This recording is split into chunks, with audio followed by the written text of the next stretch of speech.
जलजीवन mission योजनेचं काम निधी अभावी रखडल्याचं वाशिमचे पालकमंत्री दत्तात्रय भरणे यांनी कबुली देत सांगितलंय।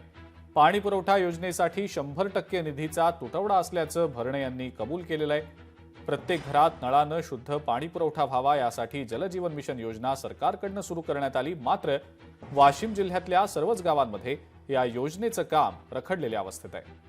या संदर्भात पत्रकारांनी पालकमंत्र्यांना प्रश्न विचारला असता पाणी पुरवठा योजनेसाठी 100% निधीचा तुटवडा होता, त्यामुळे योजनेचं काम रखडल्याची कबुली जिल्ह्याचे पालकमंत्री दत्तात्रय भरणे यांनी वाशिममध्ये दिलेली आहे।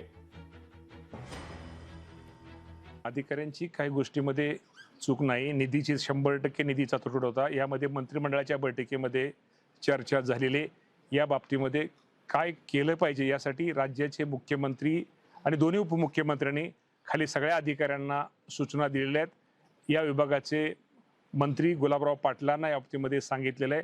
अशा आपण म्हणतो ते आपलं चूक नाही, अशा प्रत्येक ठिकाणी ह्या निधी अभावी अर्ध्याच स्कीम ह्या झालेल्या आहेत। फक्त मला माहित नाही आता की तिथं पाण्याचा जो स्तोत्र तो धरलाय तो 100% का तात्पुरता आहे, त्या बाबतीमध्ये मला थोडं चौकशी करावं लागेल। लोकशाही मराठी ऐका, पहा, जागरूक रहा।